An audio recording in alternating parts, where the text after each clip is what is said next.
Hello, everybody, and welcome to your early look for today. Today, we're taking a look at a game that I've been really excited for since I've heard about it, and a game that I think will fit incredibly well on this channel and the types of fans that I have, which is awesome. And that game is 7 Days to Die, the survival horde crafting game.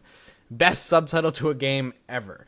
7 Days to Die is quite simply a combination of some of the best parts about Project Zomboid and some of the best parts of Minecraft. Kind of smash them together and you get this game. It recently had a Kickstarter that had a $200,000 goal and surpassed it exponentially, making slightly more than $500,000, hitting every one of their stretch goals along the way. And it's created by a company called the Fun Pimps. The Fun Pimps are a small group of developers that have a lot of experience, including games such as BioShock 2, Minerva's Den, the DLC for BioShock 2, XCOM. I think Star Wars Episode 3: Revenge of the Sith is on their list of things that they've worked on. And a bunch of other games. You could actually check out what they've worked on their Kickstarter page, which is really cool. And the idea is, quite simply, to be able to survive as long as you can with the zombie horde kind of amongst you. And at the same time, craft and build your safe house from scratch or take an existing one and kind of make your safe house out of that. We're going to start a new game. We're going to talk about it as we play. This is going to be a multi-part early look. And we're going to be talking about what makes this game so exciting, so promising, and so cool. This is actually what's coming in the Alpha Build 2. Wall climbing enemies, new flying enemies, more unique locations, block melting vomits, improved multiplayer support, and more recipes and weapons. But this game has kind of caught my eye almost immediately because of what it promises to do. As you can see, we've actually spawned in kind of a shitty area. One thing to note right away is that this game does not have randomly generated world and terrain. It's a set world, at least for now, which will be expanded and detailed as time goes on. We have a zombie off there walking towards us. Let's take a look at what we have around. We're going to loot things. Looks like we have a bottle of water and some painkillers, which will heal our health. That's a really good find early on. And a shotgun with some shells. We're going to take our shotgun. In order to have the ammo to reload, you have to put it in your toolbar. And we're going to go and take a look at some of the trash over here. Now, the idea behind this game is really enticing, right? Take what makes Project Zomboid really fun, the survival aspect, just surviving in a world of zombies for however long you can, and basically make it by looting food and eating and drinking basically as much as you can throughout the world until either you are overwhelmed or killed by the ever-increasing horde as you kind of play. And then you take what's really fun about Minecraft, collecting resources, collecting minerals and ore and all that good stuff. What is going on over there? And being able to build cactus hurt. I think that's what's going on. Cacti hurt. Being able to build whatever your heart desires. Oh, that's good. That bunny ran into the cactus. We might be able to loot the rabbit for some food. That's good. And then take that idea and kind of run with it and put that into this survival game and see what you get. Now, some of the things that I'm going to talk about the stuff that I really like first. One is the entire world is destructible. And I'm not talking about, just the ground and the terrain. I'm talking everything is destructible like it would be in Minecraft. Buildings that you see, entirely destructible. Cars, completely destroyable. All this stuff is incredibly, is 100% destroyable. But unlike Minecraft, where if you destroy like the base of a tree or something, it'll just float. In this, shit has gravity. Shit has gravity. It's a real nice way of putting it.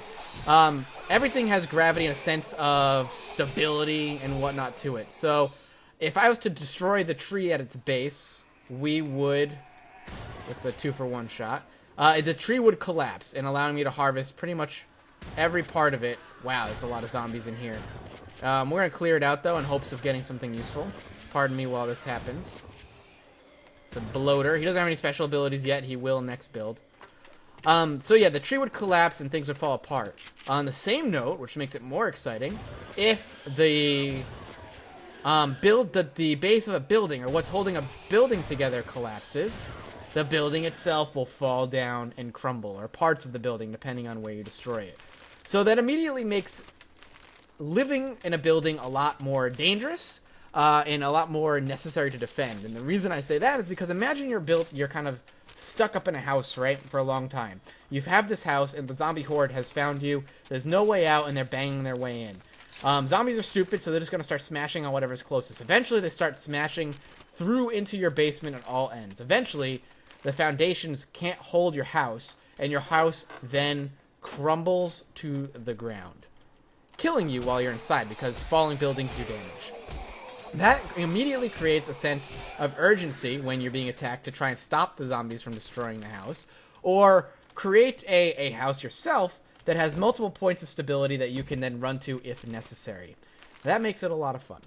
Now, other things that I like about the game is that during the day, as you can see, zombies are, for the most part, pretty easy. I've been punching them, killing them. You can probably say to yourself, Matt, there's no difficulty here. You're punching them. Why would it be difficult? Well, because zombies in the day are, quite simply, some of the easiest things in the world. They are not difficult to fend off in the least bit, and you can indeed punch them or just outrun them very, very easily, which is fine.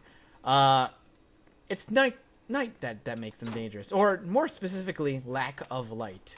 If there is no light, whether it be coming from a torch or a flashlight hitting the zombie, and there is only darkness or shade, they immediately become incredibly dangerous in a number of ways. One, they're way faster. They are now sprinting zombies, and they will chase you down.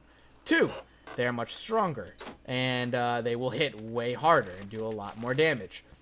And three, at night, and only at night, they know where you are pretty much at all times, and they will come, which is probably the horde aspect of the survival horde crafting game thing. So that makes it a lot more dangerous for pretty much anybody. There is a crafting system in this game very similar to Minecraft, which we are going to touch upon once I kind of I'm done looting here, because we don't want to stay here. I don't like this building. It's way too open. There's not a lot of chokeholds, and I can't set up proper traps here. So I do have a little bit of worry with that. We're talking about the idea of zombies constantly knowing where you are, because it kind of defeats the survival aspect of the game in certain ways, right? The zombies, you build up the safe house. Sure, there might be a horde nearby, and maybe they know where you are at night or something, but you kind of have this idea of building this awesome house over time, and in one night it can be incredibly destroyed, with zombies just destroying everything. Sure, it forces you to kind of build a lot of traps to stop the zombies from coming to you, and during the day, it forces you to rebuild those traps, potentially even starting from scratch, depending on how many traps have been used overnight. But I don't know, I need more time with it, but I don't know if I like the idea of zombies consistently knowing where you are at night and making it that much more difficult to survive. I think that, yeah, for the alpha, especially early alpha, it definitely helps and it makes it almost necessary for difficulty, because as of right now, there aren't that many zombies that kind of can show up on screen at once, at least that I've seen, and it would make it much more difficult for pretty much anybody to survive, so I like that idea for now. But I'd like to see that perhaps changed, or allow you to turn that option on or off in the options menu later on. As of right now, you cannot. It is purely always on. You can see your survival stuff in the bottom left, by the way. There's a mini-map. I have a stamina bar, a hunger bar, health, and water. I've really not come into any issues running into need for water. Food, a little bit, but water seems to be pretty easy to come by. We also have a map that we can look at. Like I said, it is a pre-built world, and we're going to follow this map towards hopefully something to kind of hide into. The top left shows the time of day. It's noon. We still have a lot of time before the sun goes down, so I'm not entirely worried. Just going to kind of leave these zombies alone. Not really needed before we can just kind of ditch them. And we're going to find a building we can call our own. And then either in this video or the next one or two, we're going to be looking at the crafting system. I do like the aesthetic of the game, though it's really early and there's definitely some rough edges. I do like the look of it. It's very lonely feeling, which is really important. And one of the things I'm always looking for in survival games like this is the ambiance. How do I feel when I'm playing it? How do I feel in the world? And obviously single player, it's going to be a lonely feeling. But even certain single player games, you don't feel all that alone or all that empty. I really do like it. Later on, because of all the stretch goals they filled, there will be NPCs who are surviving on their own, creating safe houses and whatnot. Very similar to what we're going to be seeing in Project Zomboid. The other things that we're going to... Oh, that is a really good find right there. But I do want to take these guys out. Oh! There's a zombie behind me. Doing some damage. Gonna reload here. We'll talk about what I was talking about here in a second once we clear this stuff out. Headshots do more damage, as they should. There we go. So there will be NPCs and stuff coming around, and multiplayer is actually already in the game. There will be dedicated servers, but much like Minecraft, if you want to play Minecraft with a friend, you could do it on your server, like Terraria, you could do it on your computer. It's the same exact thing. It's really impressive that Alpha Build 1 has multiplayer. In games like this, where it's very focused on horde mode later on, I like the idea of being able to... I like the idea of multiplayer being added so early into the game. That is a very, very cool thing. A lot of ammo here. We're going to start slapping down some stuff in our inventory. Moving stuff around. There we go. Some shells. Can we stack those? Stick. A lot of water bottles. We're going to put some water down here. Going to do that. Alright, that's good. And this here should be a dead body, because I've seen tents like this before. We're just going to take the ammo. We have a lot of ammo for a shotgun, so we can be pretty liberal with it. We want to go this way. So the multiplayer being added on this early in the game is actually really impressive, and I like it. And you actually can get into the alpha right now. It's $35 to buy into the alpha. I think it's $25 to get into the beta, and I don't know what the final release price is going to be, but I think it's probably going to be around $30, $40, somewhere around there, which is, I think, as for what they're trying to do, I just dropped my shotty. For what they're trying to do, a totally fair price. There is mining. You can build tools to mine and build into like a cave or something, which we might end up wanting to do at some point. And the world goes pretty deep, which was one of my primary concerns. The world actually goes pretty deep, and there is ore, different types of ore, not nearly as robust as, say, Minecraft, but there is different types of ore which are useful for different types of things. We got some spam, which is nice. So good to see that that's actually pretty solidly implemented in the game as well. I heard a rabbit die. Damn cactus. Is this something we have? Yep, it is. Canned chili, cloth fragment. We'll take the cloth. We can use this for, I think, torch. Building a torch later on. We have a bridge over here, which we're going to go across. And we want to find someone we can, like I said, make defensible. And you're going to see a pretty jarring change in... Well, there's a building over here. It's getting late, though. I don't know if I can get up here before the nightfall, so we're gonna have to swing over here, I think, and try and make safety in this building here. We're gonna have to. We need time to prep. That completely threw me off my thought process. I have no idea what I was about to say there. These bridges. This one's pretty solid. It looks like. There are other. Nope. I can hear it falling. Whoop. See, there's some gravity right there. It fell out underneath me, and the bridge completely collapsed underneath. So that was kind of cool to see. Looks like this is going to be a gas station. We'll definitely attempt to make this safe. We'll just start taking these guys out. Pretty much no problem. Alright. Gas station, not the best place to hide. A little nervous that this is where we're going to try and make our safety, but it's fine. I'd rather use our shotgun shells other than our handgun right now, because we have a lot more of that for ammo. Every time I reload to full, it only takes one stack off of my shotgun ammo, which is probably going to be fixed in a future build, but for now, I'm okay with it. We do want to pick these up because they are exploding red barrels, because what else would they be? Looks to be pretty safe in here. There is a fire, but I don't think I can do anything with it. Alright. So we're going to work on making this place safe for the evening. It's not going to be where we're going to be spending our night, but we are going to be able to show off our crafting here. I don't know if I have any wood, actually. That's a problem. Oh, these are really good spike traps. Lots and lots of spike traps. And a purse. There's a shotgun in this purse? Really? Machine gun magazine, which we don't have a machine gun right now. But maybe we will. This is pretty safe back here. I'm okay with leaving this alone. If we pop open our crafting menu... Damn it. I'd really like some wood. But we'll pop open our crafting menu. So obviously, very reminiscent of Minecraft, with a one pretty big difference. Over here, you can see everything we can make with what we have. Sorry, I had a hiccup. The difference is I could click on it, and it'll show me where I need to put an item. It just won't tell me where I need to put this item. So, for instance, if I want to make a sleeping bag, this would be the pattern I need to make the sleeping bag. I just don't know what items I would need.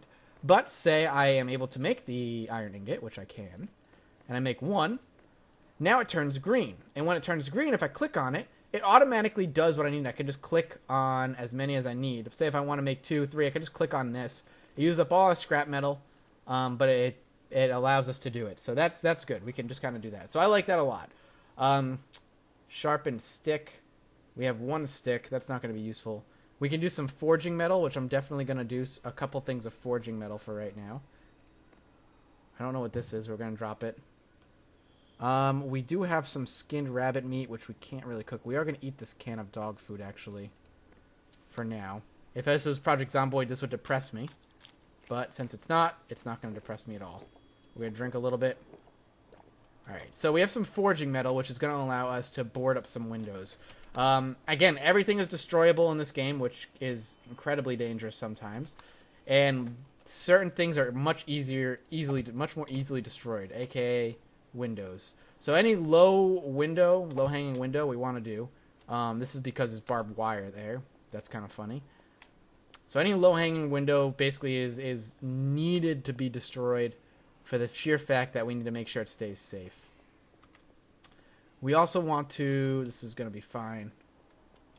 We could probably even do... No, we can't. We also want to start digging a little bit. Shotgun digging is probably one of the best things we could do right now. So if we... It's going to take a little bit. But we do want to do a little bit of digging just to place down some traps. I did a lot of shotgun digging last night. Actually, what we could do...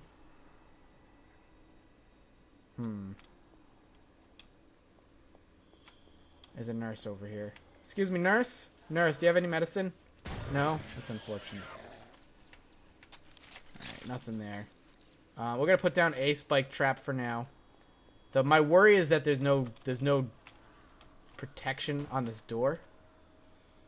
So we're going to go ahead and plop a trap down, close this door, and board it up as best we can.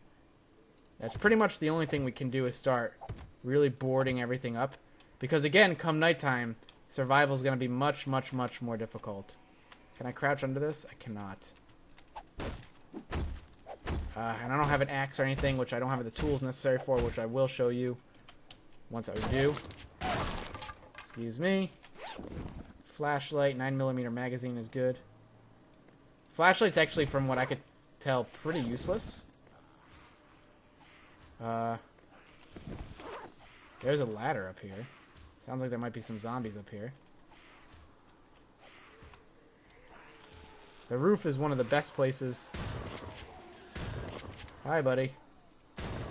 I don't want to... They're already busting out the door right now, which is not a good thing.